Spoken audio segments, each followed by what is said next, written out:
Good morning and good afternoon, everyone. Hopefully, everyone's having a great day so far.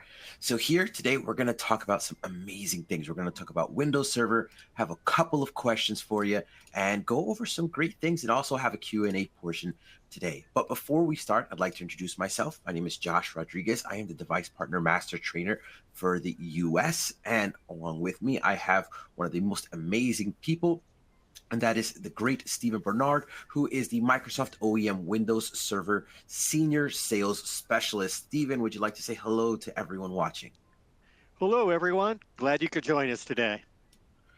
Perfect. Wonderful. I see the hearts. I love that we're using those actions on the On24 platform. By all means, please do so. One of the best parts about this platform is also the fact that we do have a question section. So by all means, in the question and answer, go ahead and put in any questions. We have moderators that are going to be answering those questions for you. And at the same time, if they feel it's pertinent to the conversation, they'll go ahead and let us know so we can bring it up and mention it in front of everyone. So by all means, please engage as much as possible.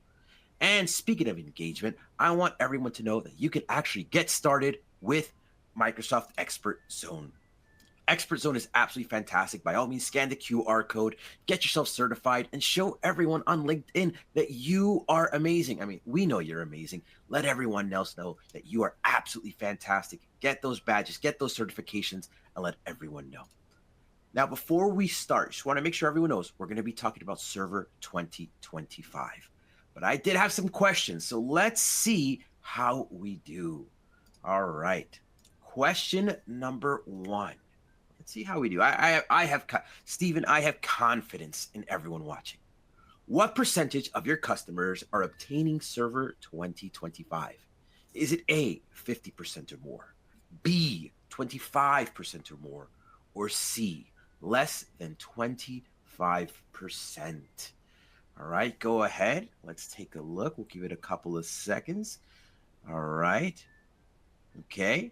Let's see. Everyone go ahead and answer. We have 18 answers already. That's 20% of our attendees. Oh, just spiked up to 30%. I like it. Let's see if we can get to 50% of attendees answering. All right. We're almost there. We're at 37%, 43. So close. Just need about 6 more people to go ahead and respond. All right. We're there. Perfect. Wonderful. So over 50%. Let's take a look at what our answers are. And let's see, we had 20% say 50% or more, 25% say 20%, say 25% or more, and 60% said less than 25%. And the correct answer is, we'll find out. So first, what is your customer's preferred method of running Windows Server? Let's see. Is it A, on-premises, B, solely through Azure, or C, hybrid? We want to know, what are your customers' preferred method of running Windows Server? Let's see. All right. We have a couple who have answered. All right. Now, many of us have different types of customers, right? So let's see. Are we specifically on-prem private server? Are we 100% cloud-based? Or do we have that hybrid environment? We like a little bit of this, a little bit of that, and make it happen. All right. Well, let's take a look. Oh, wow. On-premises, vast majority. Okay. Yeah. Very small amount that are only through the cloud, and a lot of hybrid there. Good. All right. All right. Here we go. Do you have customers still running Server 2012? Yes or no? So how many of you have customers that are still running Server 2012? Let's take a look. All right. We'll give it a couple of seconds. Let's see if everyone can go ahead and answer. All right. Couple of answers already. We're going to wait a second or two because I know that it is a little bit delayed. All right. Seems we got 20 plus responses. All right. Let's take a look. We're over our 50%. And right now, wow, that's pretty close. So yes, 59%. Again, I appreciate your honesty.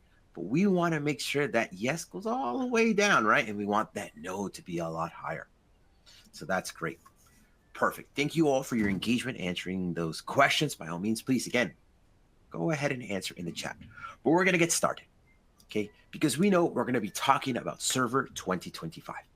Now, Server 2025 is the newest version of our operating system. But does anyone want to take a guess how long we've actually been in the business? How long has Server been powering businesses over the years? So go ahead in the chat, type in the emojis, right? Do you think it's over 10 years? Under 20 years? Under 30? Oh, that's actually correct. We have been powering businesses for over 30 years because Windows 2025 is now going to offer customers something that is absolutely amazing. That's a way to modernize their business for the future while staying secure and flexible. So let's dive in. First and foremost, we know there are tons of market challenges. Right now, we know that businesses, especially SMBs, they're struggling, right? And the majority of their issues are inflation. Because according to a survey that we did, SMBs are saying that number one concern is inflation. They're not sure. They're not sure of their uncertain. They're unsure of what's going to happen. They're unsure of the costs, right? And we know things are changing right now in the landscape. So again, inflation and economic uncertainty make up number one. But right behind that is supply chain issues and labor shortages, which makes it so much harder for them to find the resources they need to get the work done. And if those two weren't enough, now you have increased customer expectations because customers want more and they want it for less. So they're going to be asking for more, doing it for less, and honestly making it somewhat of an impossibility. And when customers get frustrated because their demands aren't being met, they're not going to be afraid to look at other competitors. They're going to look elsewhere if they're not satisfied. So think about this from an SMB's perspective. You have so many challenges. It kind of seems like, the deck stacked up against you. But that is truly where Server is going to shine. Because what's going to happen here is we need to make sure that we have something that supports what businesses need. And that is innovation, cost savings, modernization, security, resiliency, and agility. Because the best way that we can phrase this is we consider this a digital transformation because we want to use new technologies and workflows to optimize, automate, and modernize every single part of organization's infrastructure. We want to be able to elevate their business. So we need technology that supports that. And that's why Server 2025 is perfect for it. Because the idea here is that we want to make sure that whatever the customer's challenges are, Server is there for them. And number one, top of mind, we know is security. When we talk about enhanced security, we're looking at things like Secure Core Server. This way, your customers aren't just protected from one end to the next. No, we're protected end to end and everything in between. We make sure customers are protected so they feel safe. They have that peace of mind to be able to operate their business safely. We also talk about their upgraded capabilities because we want to have easy ways to upgrade. So this way, if customers want to scale as much as they want to, they can, and they don't have to be concerned about, hardware or, technological difficulties. Now, with Server, we are able to scale as soon as you are. And last but not least, those AI-driven innovations. Right now, you hear it everywhere. You hear AI here, AI there, and it's a lot sometimes. But what we need to understand is AI isn't the future. AI is the present. It's here and it's right now. And Server 2025 makes sure that it uses AI to its absolute maximum potential to make sure that anything that your device has that AI can use to enhance it, it does. And this way, your resiliency, your flexibility is always at its peak. And most importantly, that you're prepared for the future, whatever it may bring. Now, when we talk about the target audience of a Windows Server, we know that typically we can break it down into three, okay? And that is your business decision makers, your BDMs, your technical decision makers, your TDMs, and your, IT professionals. When it comes to your business decision makers, here we're looking at people that are, your owners, your head of departments, the CEOs. They want to keep innovating, right? Their job is to improve their time to market, keeping those costs down, and more importantly, doing whatever they can to meet their goals, sometimes lofty goals. Then you have your TDMs, your technical decision makers.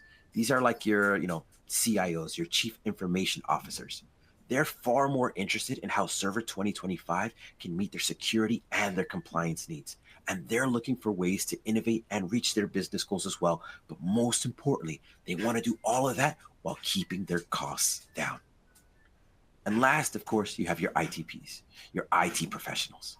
While it's not considered a primary audience, it's incredibly important to keep IT professionals in mind because these are the people that are there. They're the ones in the thick. They are on the floor and they're the ones working with these products every single day. They're interested in those solutions, the ones that are easy to deploy and simple to manage, because they want to make sure that their existing infrastructure is perfect because they already know it like the back of their hand. Now, with knowing our target audiences, we need to know the different editions and versions of Windows Server. We're going to talk primarily about two, and that's Standard and Data Center. Now, Standard is a fantastic choice, probably a great choice, especially an opening choice for those who have, primarily on premises. And as we saw in, the survey that we asked at the beginning, we're looking at, over 60% of those who are watching today are on premises. So when we're looking at on premises, they have minimum virtualization needs, right? They're not looking to expand or use the cloud significantly. So that's what we're looking at Standard. Now, Data Center. This is designed for businesses who have those high levels of virtualization. Those are the ones who are taking full advantage of the cloud. So you have multiple versions to choose from. So the idea here is whether you're a hybrid environment, a cloud environment, or strictly, private on-premises environment, you want to make sure that you're choosing the absolute best for each customer. Now, when it comes to the best things that we can offer, right? What are we talking about when we mean that? Well, we're looking at value props. What are the best value propositions for Windows Server 2025? Well, first, what we want to talk about is the advanced security and resiliency.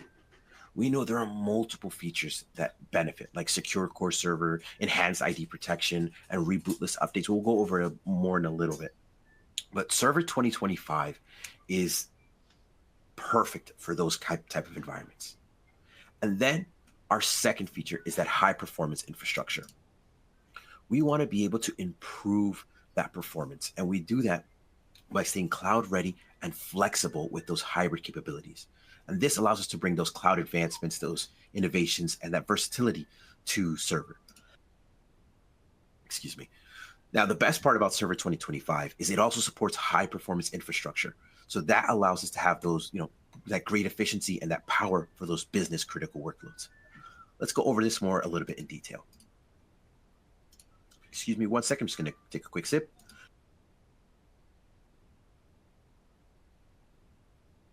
Thank you. Sorry about that. So when we know that security is top of mind, so we have many, many amazing features that are going to go through this when it talks about advanced security and resiliency. We're going to talk about one of those new features like on-premises hot patching, which again, we'll go further in depth a little bit later. But this is going to help your businesses, right? During those crucial moments when, you want to be able to apply a security update to servers. You want to be able to do that without requiring a reboot. And that's what we're talking about. This is going to save you time and still maintain that strong security posture. You also have new Defender capabilities. That's just going to add more and more protection as modern threats continue to evolve. You also have multi-layered security. Again, we're not talking about a single layer security. We're not talking about, a single lock on the door. We're not even talking about adding more locks to the door. We're talking about multiple doors with multiple locks. Because the idea here is that we are protecting absolutely everything with multiple layers, from the hardware to the operating system, all the way to the cloud. And of course, secure core server. Server 2025 does support secure core server. And this is a technology that's used to, utilize hardware, firmware, OS security updates, and everything else in between. The best part about it is this makes sure that you have a secure platform for every single critical application from the very moment that it's turned on. And of course, Server 2025 uses a virtualization-based security, and this allows it to protect from any unauthorized access. And this makes sure that whoever's using it, that is the person that should be using it, that has the authorization and has the authentication to do so. Now, as we move on, we're going to look at some of the cloud, excuse me, and ready and flexibility with hybrid capabilities. So first and foremost, we're looking at our Azure Arc. Azure Arc is going to enable businesses to leverage and have a significantly easier hub to be able to access absolutely everything.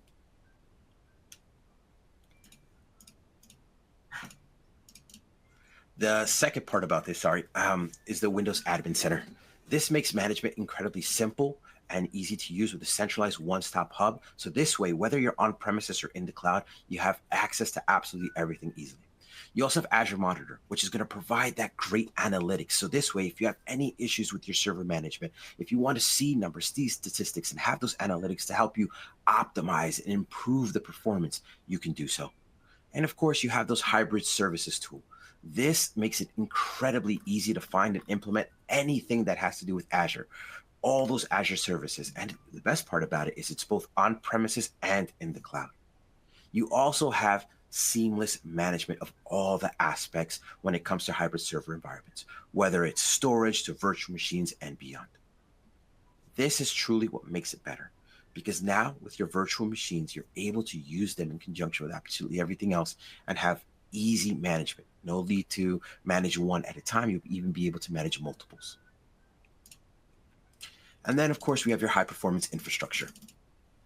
Server is going to get better, and it's continuously getting better because it's evolving every single time. One of the best parts about it is its scalability.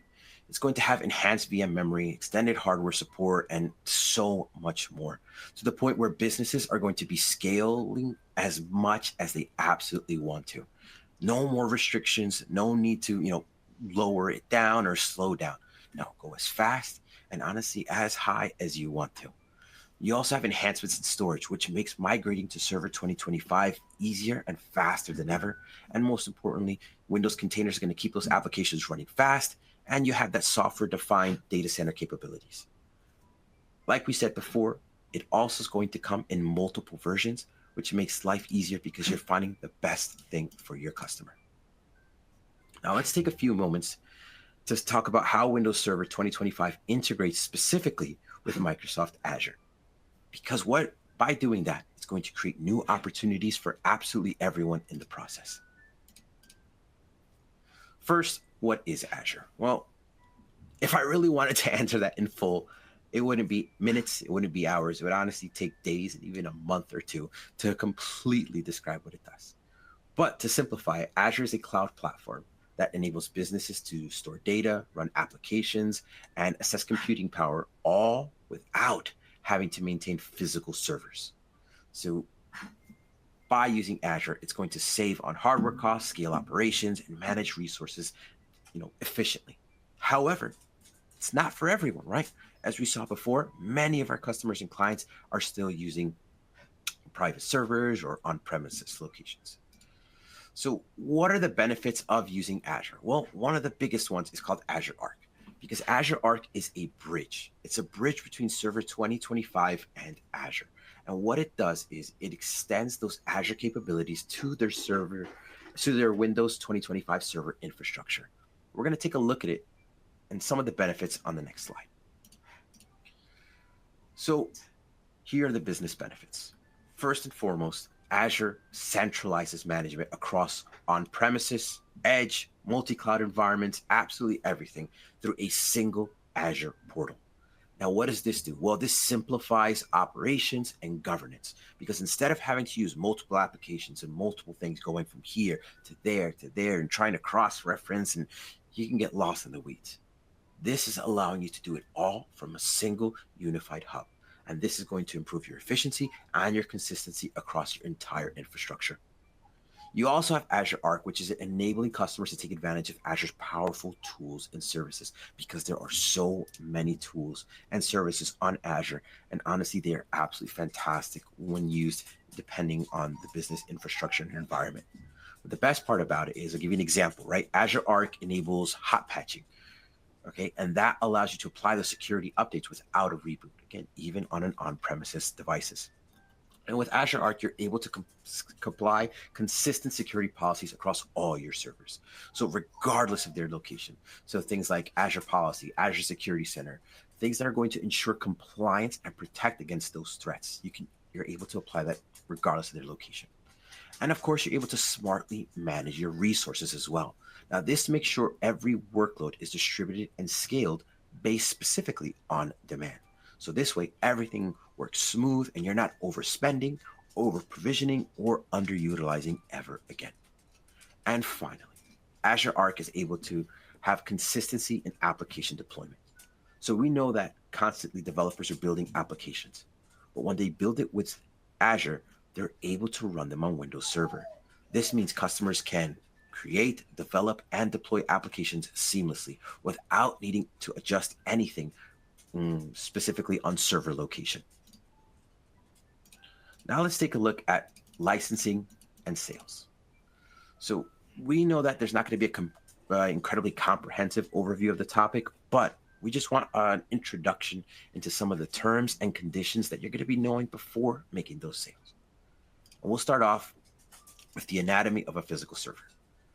Now, physical servers have processors, okay? And those processors are made up of cores. Now, in order to be what's called compliant, all physical cores on a processor must be licensed, okay? Again, must be licensed.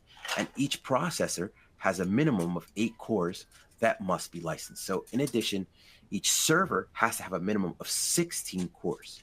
So in other words, to make a long story short, the lowest amount of cores a customer can license is 16. Now, the maximum amount, which is an insane number, is actually 192. But again, that just gives you an idea to the scalability of what you can do. Now, another thing is there are 2 types of CALs. Now, CALs or client access licenses are required to use Windows Server. Now, there's 2 types. The first one are user CALs. Now, these are assigned to specific users, not devices. Again, goes with the name, makes sense, right? So an employee with a user CAL can use any device to access their Windows Server services.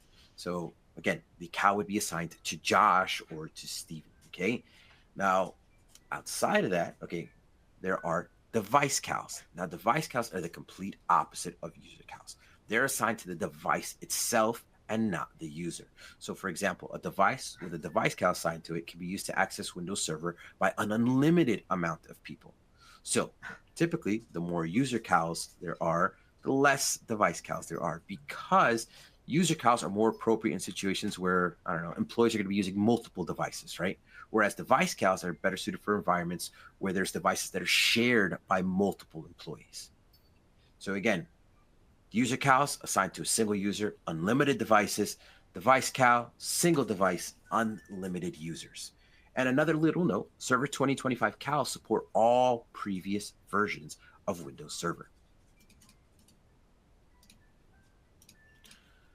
Now here, there's 2 editions that you're most likely going to be handling at most. So let's take a look at how they compare, okay? As we saw earlier, Standard Edition is ideal for those customers who are primarily on premises. So they're going to have those minimal virtualization needs. So again, they're not going to be interested so much in data center version. They're going to be far more interested in the standard version. Now with the standard version, as you can see here, they can use 2 virtual machines and 1 Hyper-V host per license. But they also have 2 virtual OSEs and Hyper-V isolated containers. Now, as customers continue to add more virtual machines, they're going to have to add, or what we call stack, Standard Edition licenses. That means they're going to need an additional license for every 2 virtual machines that they add. Now they, again, if they continue to do so, now they're looking to data center, because the difference is data center has unlimited virtual machines. So again, significant difference. So there are many customers who start out as a standard customer. And as they continue to use it, as they continue to maybe migrate towards a hybrid type environment, then they become data center customers. Because again, they have unlimited virtual machines, one Hyper-V host per license, and unlimited virtual OSCs and Hyper-V isolated containers. Now, I know what we talked about as far as the server. Let's take a look at security. We know that security is incredibly important when it comes to server. So what approach do we take with Microsoft Server 2025? Well, the biggest thing is we focus on security above all. And this focus has changed it into what's called a multi-layered approach. And as we talked about before. So what I want you to think of it like a castle, right? So for all my fantasy fans out there who have watched movies and trilogies and series, you'll understand when a castle, right? I'm talking about a fortress of a castle, right? They're going to have multiple levels to it, right? Multiple walls, multiple moats, things like that, right? You're going to have knights protecting it. You're going to have soldiers. You're going to have walls, moats, catapults, all these types of things protecting the king and his treasure at the center of it. That's what I want you to think of.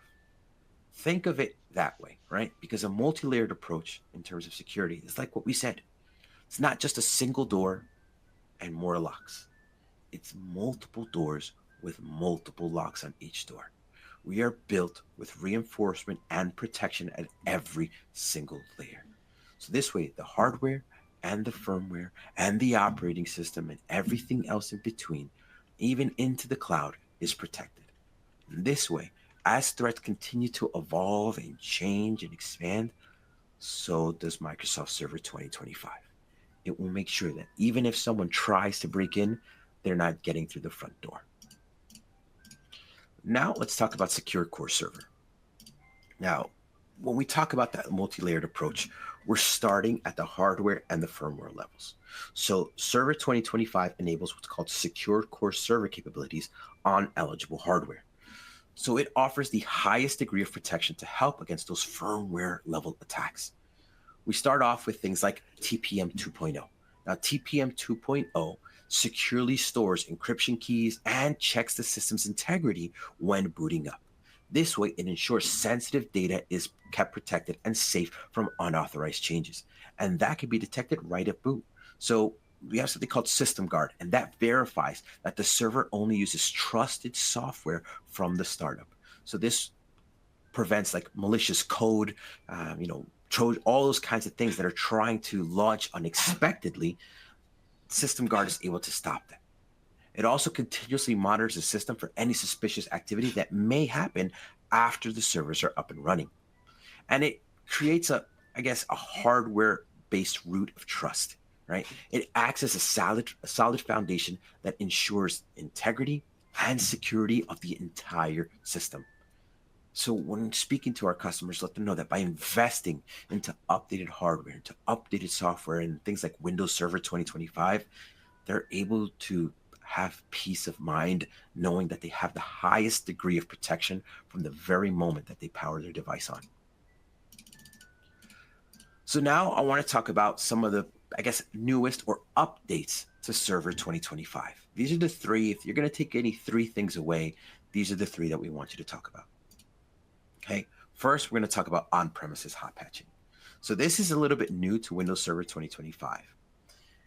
Now, when you're connected to Azure Arc, your customers are able to apply security updates to their on-premises servers without needing to reboot. Now, that's huge because previously, if you needed to reboot, if you needed to do this, you're looking at devices, maybe stopping and think about how it affects your business. Think about how it could affect multiple things, right? Where you have to shut down one, wait for it to reboot. It's just a terrible situation when you think about it, but it's something that has to be done. But with on-premises hot patching, you're able to lessen the impact on those workloads, as well as save tons, and I mean tons of time for your business IT administrators. Because with Server 2025 and Azure Arc, the number of mandatory reboots, right? We've taken a poll, and on average, we're looking at 12 mandatory reboots. But with hot patching, that can come all the way down to only 4 a year. That is a huge difference. Significant. And again, that's for Server 2025. We also have virtualization-based security. Now, Windows Server 2025 uses virtualization-based security, or what's called VBS, as part of its comprehensive security platform. And VBS is able to create secure, isolated areas of memory within a server to protect that critical data. So enhancing protection against tampering, ensuring important processes are run in a secure environment. It's kind of like a safe room, right? So we've made some updates to it to make it even safer, stronger, and better than before. So the first one is we have VBS enclaves. Now, enclaves enable the isolation of sensitive workloads. So this way, whether it's from the host application or the rest of the system, you're able to reduce the threat of those malicious attackers that are gaining access to your sensitive data. Because again, you're isolating it from everything else and making sure that even if something, somehow, some way, we're able to get, this is going to remain safe. And then we also have your VBS key protection. Now, this is a new capability in Server 2025. Now, here you're able to protect cryptographic keys from, I guess, admin level key attacks, right? So those high level key attacks. And this is going to enhance the security of your cryptographic operations because it's ensuring that your keys are securely managed, protected, and safe at all times. And of course, last but not least, that's scalability. We talked about it. We want to make sure that with Server 2025, you can scale as much as your business needs without having to have any concern. So while, yes, we don't want to, we know that things happen, right? We always say things are unpredictable. One of my favorite quotes is, if you fail to prepare, then prepare to fail.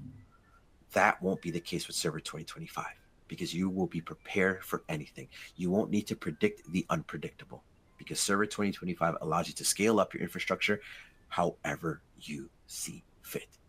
Now, virtual machines, this is huge, okay? They are able to access, before we had, I think it was about 24 terabytes of memory. Well, now the new limit is 240 terabytes. That is 10 times our previous limit. Again, when we're talking about scalability, we mean it. Now, in addition to all that memory, right, Server 2025 also supports 2,048 virtual processors per virtual machine. Now, that is true power, 2,048. You also have what's called congestion control, all right? So these are congestion control mechanisms, and that allows your business to grow without worrying about overloading your servers. So this way, when you what we call bottleneck, when there's so much traffic, right? When everything goes crazy and haywire, don't worry. You can breathe easy. There is no need to panic. Congestion control will make sure that nothing overloads your servers. And of course, we want to close out with saying that no matter how fast or how large a business scales, Server 2025 is keeping that data safe and secure. Because again, what we talked about before with safety and security, that is top of mind. As great as it is to have 240 terabytes on a VM, that doesn't mean anything if it's not secure. So we make sure that however steep or however high your climb is, we are with you and we will accommodate you every step of the way. Now, there are some further security updates. So things like, for example, AES 256, SMB hardening. So there's a lot of different updates that have gone on, but I want you to notice something, right? Especially things like support for TLS 1.3, which provides more security than, older cryptographic algorithms. The idea here is that this is constantly updating. Every single time there is something that's out there that could potentially cause harm or be malicious, Server 2025 is going to be ready for it. It is a constant shield against any attack, making sure that you are always staying safe and secure. So what's the goal here? Well, the goal here is to empower our customers. If they're going to take anything away from this, we want them to understand that Server 2025 gives them the security and that flexibility to take them to the next level. With their on-premises infrastructure, it's going to make it safe and secure. And if they ever want to venture or potentially be a hybrid environment, they will easily be able to do so. Because we're talking about supporting productivity, reliability, and future readiness with AI-driven innovations. Because we know AI, again, It's not the future anymore. It's the present. So we're going to take advantage of everything that AI has to offer to make sure that your server is going to be absolutely perfect, is pristine, the way you want it, and giving you peace of mind. We need to be agile, faster, and more reliable than ever. And that's why with server, these are the three things we want you to mention. We want to talk to you about how you have secure data at all times. You want to show customers that whenever they're ready to make that jump, to go to the cloud, they are cloud ready.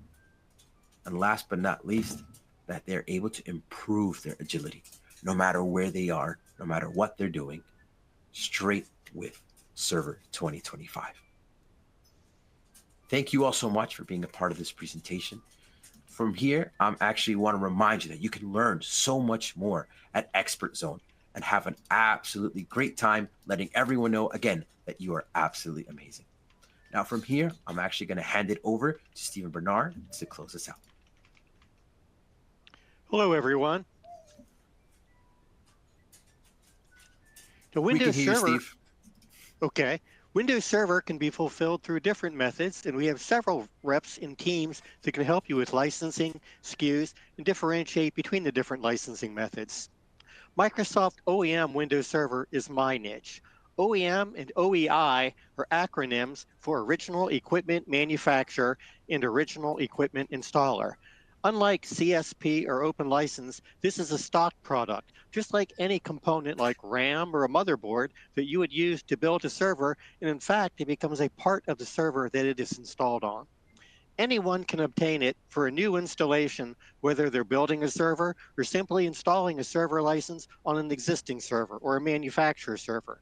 We also have reseller option kits, ROC, for installation on HPE or Lenovo servers, which are tweaked to work better on their servers. No end user information is required, so it can be stocked.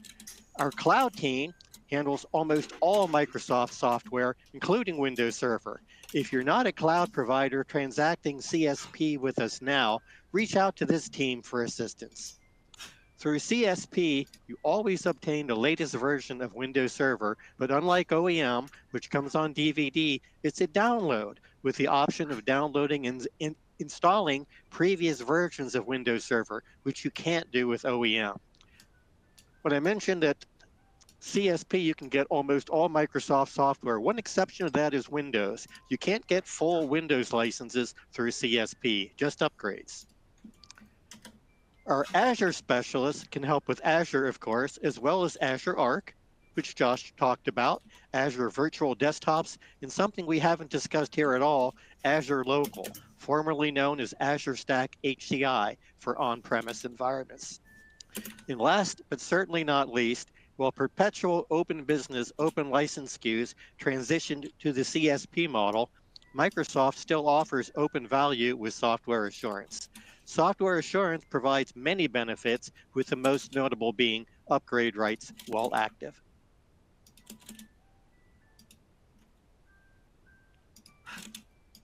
So I believe now it may be time for questions. Perfect. Yes. So we do, by all means, everyone, thank you all so much for being a part of this. Here at Microsoft, one of the phrases we love to say is we want to empower others to achieve more. Thank you also for being a part of that. And my apologies. It seems I had a frog in my throat or something like that where I had to stop for a second and take a little sip. I appreciate your patience with me.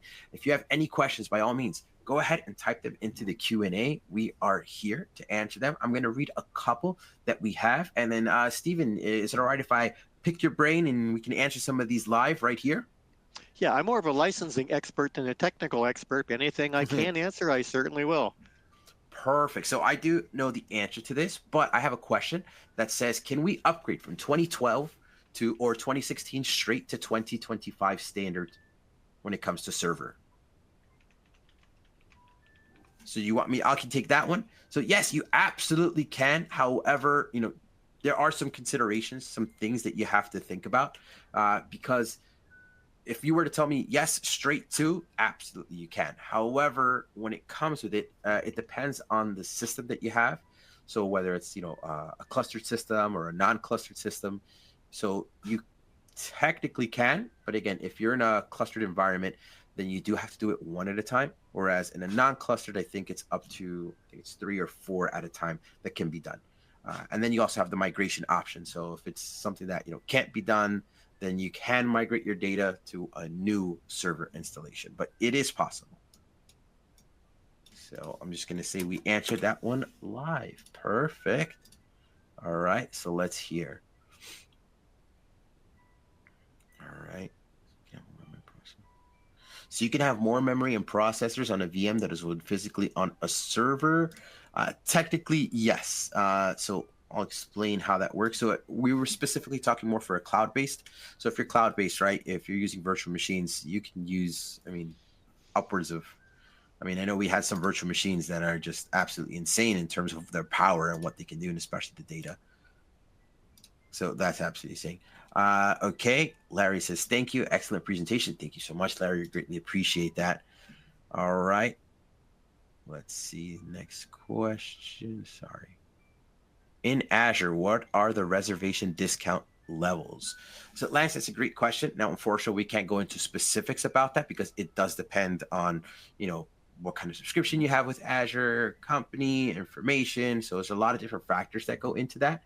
The only thing we can tell you is if you go into Azure yourself, you absolutely can try it. I know they even have a trial version, so you can actually take it for a test run. It's fantastic. I think it gives you credit as well, so you can actually spend some and see how it is. I've taken it for a spin, and trust me, it is an absolute blast. If I can chime in, Josh, some of these Azure questions can be answered, at the alias on the screen, cloudtech@dnh.com. They're the experts. Perfect. Yeah, absolutely. Again, we're going to try to answer as many questions as we can, physically can. So I see Sean asked that question. Sean, we answered that. Yes, it can be upgraded directly into 2025. But again, how, that is what changes. Okay. All right. Sorry, I'm just refreshing here because I don't see any questions.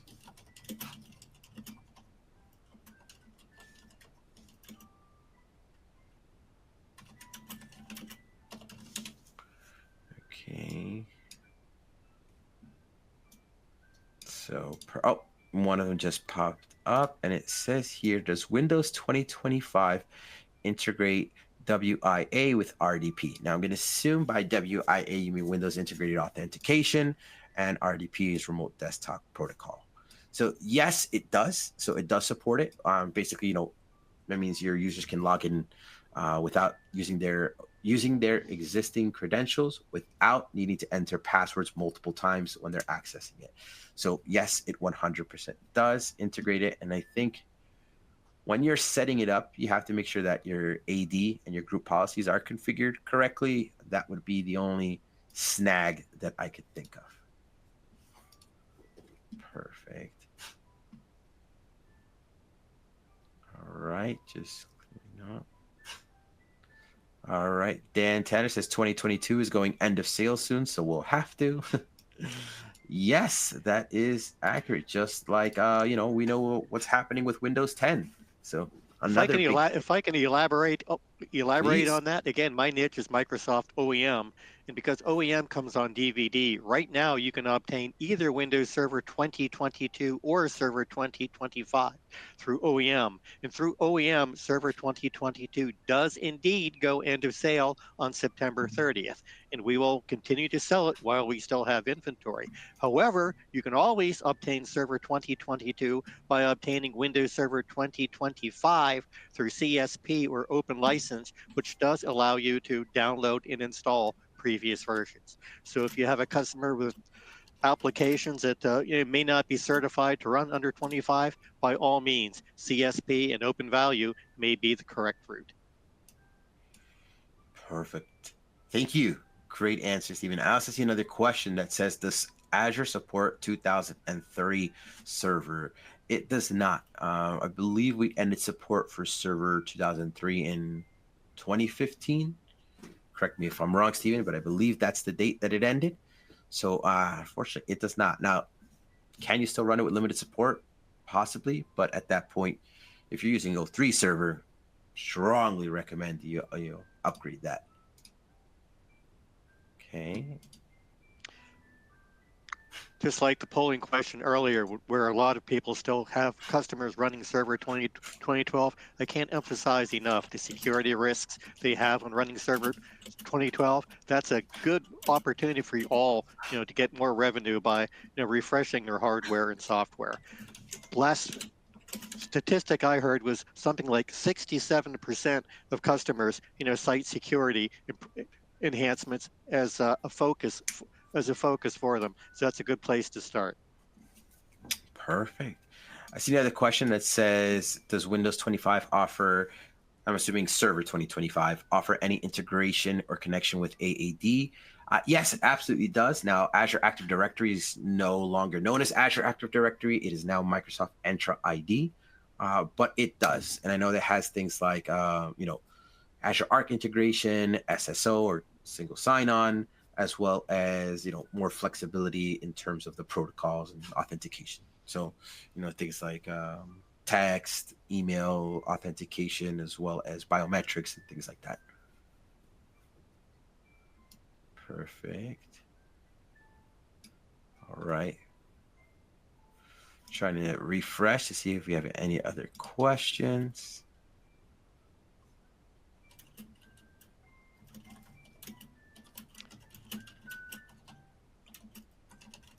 There's a question that Kevin Thompson asked about that if we've physical to virtual migrated server, is there a way to use the 2025 license to do an in-place upgrade of an OEM server license? Keep in mind, Microsoft OEM server is system builder software. It's for installation for a new server. It is not upgrade software. Physically, at least the last time I checked, it worked, but it's not recommended. Perfect answer. Yes. Now, technically, can you? Yes. But again, what Steven said, not recommended. So, and it's a violation of the licensing terms as well. Yes, there's that.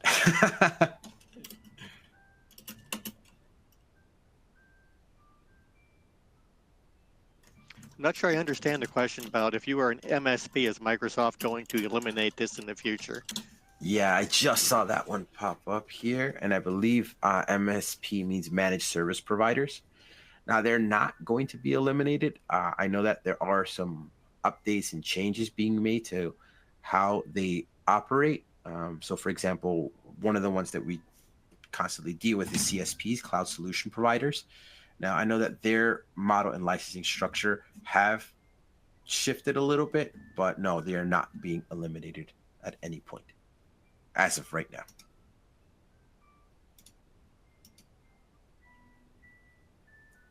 And then I have one last question, which says, I have a client that needs on-prem server, but wants to have their endpoints managed via Intune and log in with AAD. Is that possible? So what I can tell you is the best team to answer that is the one that we have linked on the screen right now. So that is a great question. Again, there's a couple of things that change, and that can be a little bit specific because it depends on what kind of server, it depends on endpoints, if they're using, again, Microsoft Entra ID, how do they have it configured? So I think that would be a better question to go ahead and email the service specialist team, so that way they can get the finite details and give you an exact answer. But that was a great question. Thank you so much.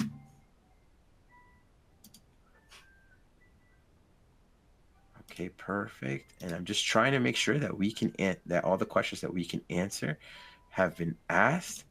Now I have one last question from Mark. It says, why is this product not included in my current action pack? And again, that's a great question. I would reach out to your team at D&H to get some answers and some details on that. Well, D&H doesn't have anything to do with action packs. Oh, I'm so sorry. I believe that's usually through a dedicated to a dedicated Microsoft rep. Frankly, I haven't heard of partners having action packs for many years. It just may be an item that action packs just may not be updated.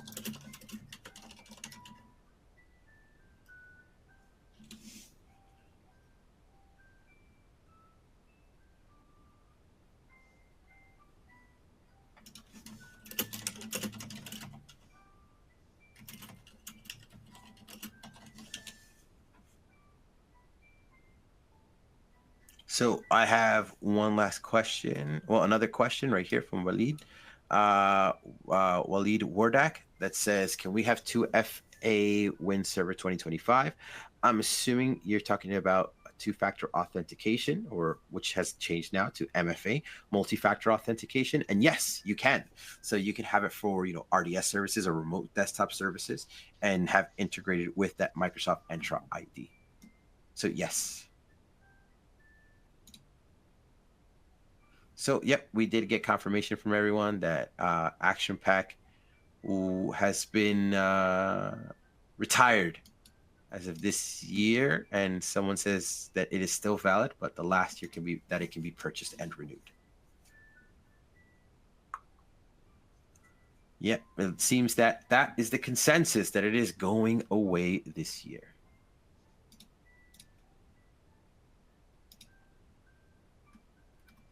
Perfect. All right. We have about 9 minutes. If you have any other questions, concerns, please, by all means, feel free to type it in the chat. Thank you all so much for your engagement. You have been absolutely fantastic.